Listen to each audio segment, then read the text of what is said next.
Hey everyone, my name is Brittany. Welcome back to my channel. And today I'll be reading some potential favorites. It's Brittany, bitch. So late in 2022, I decided to reread some of my favorite books to see if they were still favorites and if they deserved to be on my favorites shelf on Goodreads. 2 of them made it and 2 of them did not. And what I wanted to try to do was have another series called Reading My Potential Favorites. So books that I gave 5 stars to that I do think about quite often and that could be potential favorites that could be added onto that list. I'm not very good about adding books to that list. I really am not. I've just had my same favorites up there for years and years and years. And obviously my tastes have changed a little bit. Thus the birth of these 2 series. So for the month of June, which is my birthday month, I will be reading 4 of my potential favorite books and seeing if they can be added onto that list. One of those books is This Is How You Lose the Time War, and this is a sci-fi dystopian romance where these 2 agents on either side of a time war weave love letters throughout time to each other. They start out as friends and it builds to lovers, and this was a 5-star read that just captivated me and stole my heart. Now this isn't a particularly long book, and I think that's for a very good reason because this is very confusing and pretentious. Okay, the writing style is very, let's just say, intense. So it's kind of hard to get into, but at the same time, it is so captivating and I'm really excited to give this another shot. I actually ended up buying this one because I was still on the wait list and I was like number 82. So this book is still incredibly popular. I could not get it on audio, ebook, or in my physical book from my library. Like I was nowhere near gonna get this book in time. So I just ended up having to buy it. So I really hope that it stands out as a favorite because I already own it. And I usually only own books that I was gifted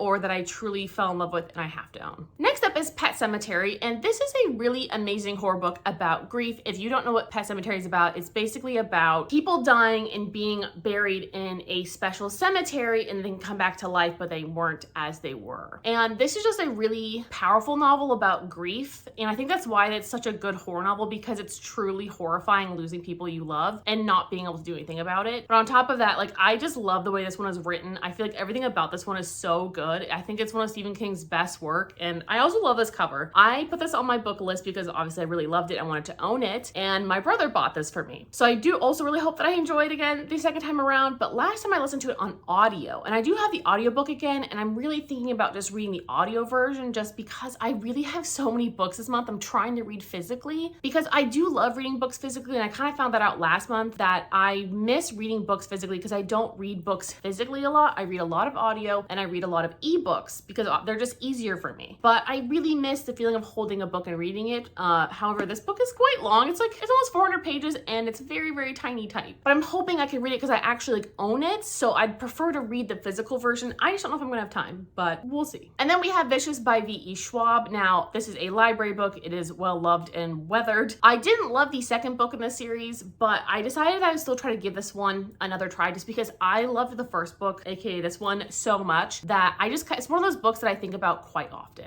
And in this one, there are people called extraordinaries who are basically people with superpowers, but the only way you can get a superpower and become an extraordinary person is by having a near-death experience. Now we have 2 college friends, I would guess you would call them, that decide to try to make this work for their college thesis. And lo and behold, it does work. And one of them basically tries to become a god, killing all the extraordinaries because he thinks that they're an abomination, and the other one's just kind of trying to stop him. And there's just obviously a lot of friendly rivalry because they were friends and shit went awry. This book was so good. I remember just flying through this, so I'm really excited to get back into it. This is my least favorite of the covers. I like the brand new cover that is more prevalent, but of course this is for my library. I couldn't really choose what book they had available, but really excited to get into this one. And last but certainly not least is The Cruel Prince by Holly Black. This is the first book in a YA series called the Folk of the Air series, and this is a very famous YA fantasy romance, and this is the one I'm actually the most excited for just because I'm really in the mood for this. I love YA fantasy stuff, and I always have ever since I was younger, but I'm trying to kind of get back into fantasy because I feel like it's one of those ones I really sleep on a lot because I need a little more time sometimes with the world in these books. But I just flew right into this fairy world and just understood everything and accepted it. Now I'm not sure if that's just Holly Black's writing or if this is just that good, but The Cruel Prince really captivated me and I just felt absolutely absolutely love with our Cruel Prince Cardan. So this is the one I'm the most excited to get into, so I'm going to start this one first. I do have this one on ebook, so I'll probably be reading the ebook version just because I read the ebooks at night. So that's why it's really helpful, so I read my ebook while I'm getting ready because I can just swipe the pages. And that's why I don't read as much physically anymore, is just because of that fact. It's just a lot easier when I'm brushing my teeth to swipe instead of having to hold the book open and brush with the other hand. You know what I'm saying? I can also like put on like my skincare and stuff and not have to like hold a book. I can literally just like swipe with like my clean finger. So that's just kind of like what's been happening this past year. I used to read a lot more physically, but I've kind of gotten out of that because I realized how much easier it is using my e-reader. So that's just what's happened in my life. But I will be starting with The Cruel Prince. This one is so famous that I'd be shocked if you didn't hear about it by now, but I don't surprisingly own this one. This is again another library book, but if I like it enough, I might just put the series on my list for like Christmas or something. Because also like, I'm not like in a rush to like acquire these books, but like I will definitely put them on like my book list if like maybe somebody will buy them for me. We'll see. I know I love the first and second book and I didn't love the third and the final in the trilogy, but I still think overall like it's a really good series. So we're gonna find out if this is a favorite. I'll hit you guys back up when I finish this one.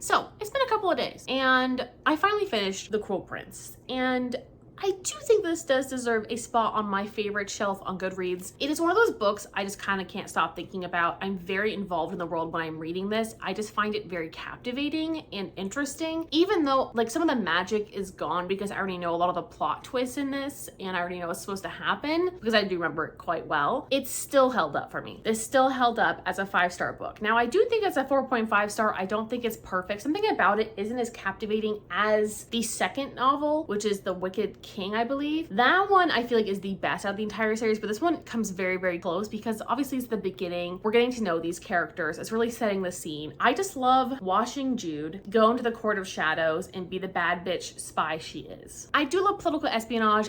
This is how I like it done. I have to have it done this way. Something about this just works. And I like how this doesn't feel like a YA fantasy romance. It really feels like a YA fantasy. Like a lot of this is spent like with Jude just trying to become like a knight and then trying to prove herself as a spy and try to fit into this world but not fit into it. Like I just really enjoy that about her. And then the romance is very secondary. It's very like off to the side. It doesn't really feel important to this character, which is why I enjoy this so much. Like I love a good romance, but especially when I'm going for like a sci-fi or dystopian or whatever, I don't want romance to be at the forefront of it. I want it to be about what's going on, and then the romance can be like an addition, and that's fine. And that's what this feels like for me. Something about The Cruel Prince just works. I think Holly Black has great writing. She really writes with intention and gets to the point. My only issue is, and I would say this about her writing in general, is there's just a lot of like choppiness when it comes to like some action scenes, and it kind of throws me out of the loop for a second. I need to like, you know, reread a couple bits, but it's nothing like life altering. It doesn't affect how I'm enjoying the novel. This is just so good. It's really funny because I reread my review of this book, and it's funny because I did go into this originally when I first read it thinking that I was gonna give it like 1 or 2 stars and like it was gonna be a hate read. Like I didn't think I was gonna like it for how much everybody was like hyping it up, and it didn't really sound like it was anything for me. Like I'm not really a big Fae person. I don't really give a fuck about the Fae, honestly. Okay, like it's just not really my thing. I don't really care about the fairy world to read about it, but for some reason this novel and this whole series just does it for me. I just get so enthralled and invested into this world and how it works because it's just so interesting. And I'm not sure if you could tell from my original review, but I actually ended up giving this 4 stars and then bumped it up to 5 stars later on because I kept thinking about this novel and I could not wait to read the second installment. And that's how I knew it was a 5-star for me. Like on the surface, a lot of times it's a 4-star, but like if I can't stop thinking about a book over and over and over, it's probably a 5-star for me. There's something about it that's very memorable and something I'm not gonna forget. And I really thought about this book all the time since I read it first time. So now I think my Fae itch has been scratched. I think I can take a break, but it's definitely kind of given me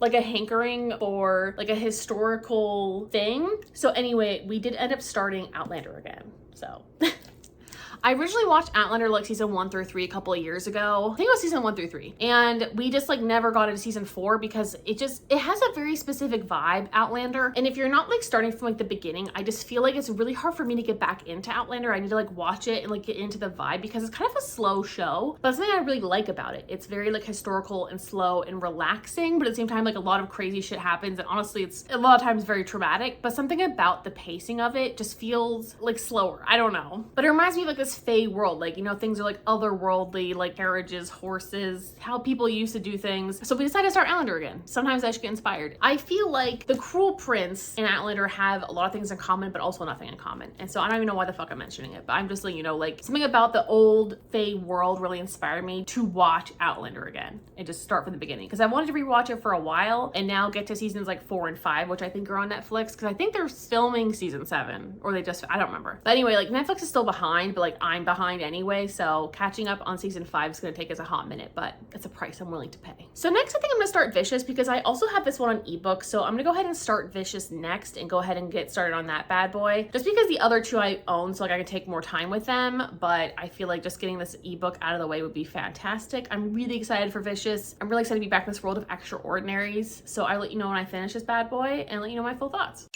FYI, for like the next 2 minutes is basically B-roll of me going to the ocean with my mom. My mom came to visit and we ended up going to Atlantic Beach for a couple days and then she just stayed with us here in Raleigh. That's basically what the next 2 minutes of exposition is, and I hope you enjoy. Can we dance in the moonlight, hold hands if the mood's right, make plans to the sunrise and sleep till noon. I'll take you to the beach, get our toes wet and leave after sunset.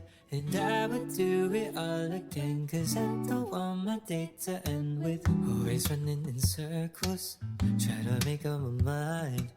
Should I ask you? I'm too scared to ask, but I'll probably ask you this time. Spend a couple of hours, a couple of days, trying to choose where I wanna take you and rehearsing what I'm gonna say. Cause I have been planning for quite a long while, been asking your friends how to best make you smile. And I don't wanna mess up like I always do when I try to say this to you. Can we dance in the moonlight, hold hands if the mood's right, make plans to the sunrise and sleep till noon. I'll take you to the beach, get our toes wet and leave after sunset. And I would do it all again, cause I don't want my day to end with boy, you're running in circles, you're always on my mind. I'm wondering when you will tell me that you really wanna be mine. Spent a couple of hours and a couple of days thinking that maybe I read the wrong signs and that you just don't feel the same way.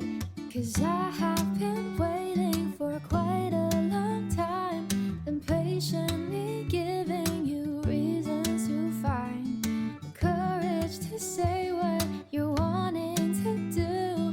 I just wanna hear this from you. Can we dance in the moonlight, hold hands if the mood's right, make plans till the sunrise and sleep till noon. I'll take you to the beach, get our toes wet and leave after sunset. And I would do it all again, cause I don't want my day to. I finished Vicious like a day or two before my mom came, but I ended up not filming my reactions to it. And then we went on vacation with her. And while on vacation, I did also get to halfway into This Is How You Lose the Time War. So let me at least fill you in on Vicious because I did finish that book. And surprisingly, I'm actually not going to give Vicious 5 stars again. Color me shocked because I really loved Vicious when it first came out. But now it has actually gone down like an entire star. It is now 4 stars for me. I really love Vicious and what it represents. I love this like theme of revenge between friends, but this time around, I think it's because this is such a plot heavy book and when you already know the plot, there's no like surprises because I feel like the characters aren't very deep in this. Unfortunately, I feel like the plot in this is so well done, but the characters are just too flat to carry it without like a surprise. So since I already knew it was gonna happen, it just kind of like didn't do anything else for me. Like, of course, I still enjoyed this book. It's still really fast paced. I love the way the chapters work, how short they are, how you're kind of going between different time periods. I love that. But but the big plot surprises were already like known to me. And then on top of that, I just didn't really see a lot of the motivations this time around. It's called vicious, but nobody truly acts that vicious in my opinion. These are morally great characters, but like they're not that bad. Maybe I'm just into like super assholes nowadays, but I feel like when I first read this, they seemed like much more like a badass bitch. But now I just don't really understand the motivations for going after some guy after you've been in prison for 10 years. And like, I don't know, it's just not really doing it for me. I mean, we're following Victor and Eli, and Victor and Eli were like roommates in college. I wouldn't even really call them like besties or anything like that, but Eli gets Victor put away in prison for like 10 years. And when he gets out after 10 years, he finds out that Eli's been on this like rampage to end every extraordinary or somebody who has superpowers. Like he thinks he's a god and needs to end all these people for good. And so Victor sets out to like kill Eli and has his own little like gang of friends who are really lovely, but I don't really know anybody's personality in this. I didn't really care what happened to anybody. And I think that's my problem this time around is I really didn't feel for the characters at all. So this is gonna get 4 stars out of me, and it is not gonna go on my favorite shelf, unfortunately. However, I am halfway through This Is How You Lose a Time War, so I hope to finish that by tomorrow. I was really expecting to finish it by the time I got back from my trip with my mom because we were only at the beach for a couple of days and then we literally just chilled at my house the rest of the time, but she was sick most of the trip, so that definitely kind of put a little bit of a damper on things, but we did still get to do a lot of our stuff towards the end. Wherever she was feeling better, we went to my favorite friend's place and we went out to a bunch of different restaurants, and it was delightful. Like, I loved having my mom visit. It was really fun. But now I have to kind of get back to the light of the living because I read like 33 books in May, and in June I read like 7. So didn't work out the way I expected, but I mean, what are you gonna do? So when I finish this book, I'll get back to you guys, and I do have to say, spoiler alert, I think it does deserve to be on my favorites list.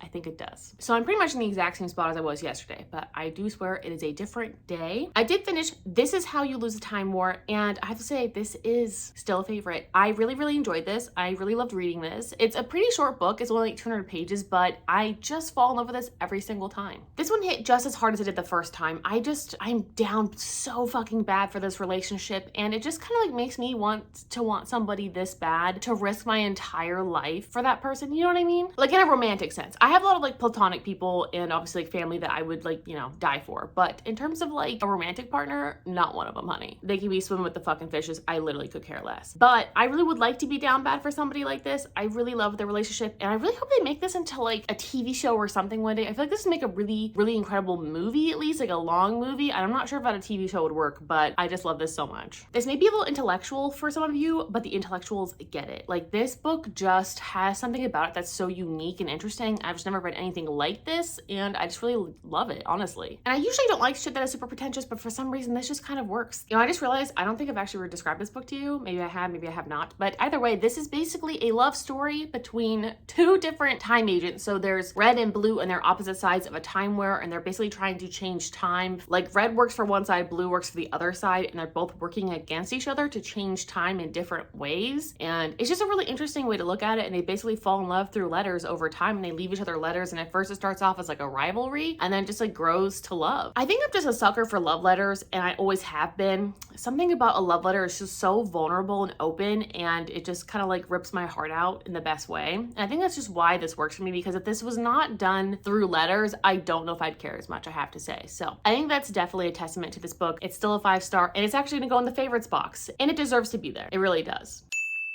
So now I'm gonna be on to the last book, which is Pet Sematary, and it's actually in my closet, but I'm not gonna go get it right now. But I'm not really in the mood for horror at the moment. I kind of was when I first started this, but now I'm not really sure if I feel up to reading this. Maybe this will also be added to my collection. I'd kind of be shocked if it wasn't, but at the same time, I was shocked about Vicious not making the cut. So maybe we'll make the cut. I don't know, but we're gonna find out. So I am 70% of the way into Pet Sematary, and I don't know if it's gonna be a favorite. I'm really kind of torn at the moment, and I think it's because this book is just actually incredibly long, and I'm actually listening to the audio version of this that is narrated by Michael C. Hall, which is just fucking fantastic. Like, he does the accents and everything, like just music to my ears. But I forgot how long it is. I still have like 4 hours left, and I'm like 70% of the way in, so it's a long time. I also don't listen to books very quickly. I usually listen to audiobooks between 1.5 and 2, depending on the book. Some of them I literally have to go down to 1.25. It just kind of depends on the book and the writing. For his books, I can do like up to 2, but I just feel like I want to kind of enjoy it, so I'm only listing at 1.75. I really wanted to read this physically because I'm just obsessed with this book,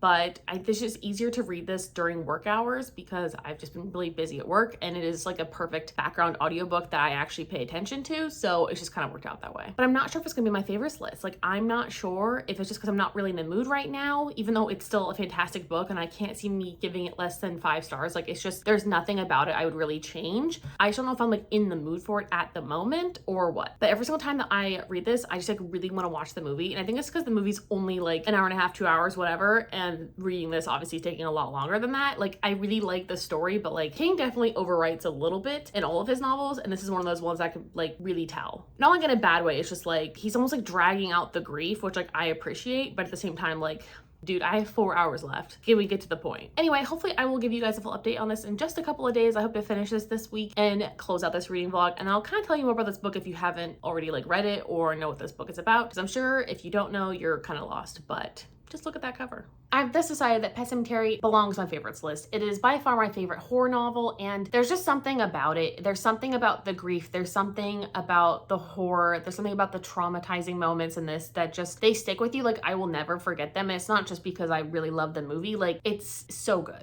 The book and the movie are very similar, so if you don't really like horror books, I would just watch the movie. But if you don't like horror movies, I would maybe try the book. The book I feel like is a little less, like, obviously gory and stuff, and those moments like last less in this. But in the movie, of course, they're gonna make it a horror film. They're gonna like have scary music and stuff. But if you just want kind of like the horrifying aspects of it, I would just read the book. Pet Sematary is all about a new family that has moved to town, and our main character is Lewis, and Lewis is the patriarch of this family, and he came to town because he got a job offer as a doctor at a nearby college. And the whole thing is basically about a pet cemetery that's just off the road of their house because the road is a very busy road full of a lot of chemical trucks, and how it's taken a lot of pets to heaven. That's why there's a pet cemetery right off the road, and past that is an Indian burial ground. And if you bury something dead, it's gonna come back. If I've enticed you enough to read this, please do attempt. I feel like it's a really great book. It's just a little long for my taste. That's my biggest problem with his writing in general, is King is a writer. Like, he loves to read his own writing. He loves to write. He writes a little bit much, but like nothing in here feels like superfluous. Like, everything feels necessary. It's just kind of a long book. Like, it doesn't look that long, but I mean, it's very, very tiny writing, and there's no separate like chapter pages. So it's just a lot. But anyway, that concludes this video.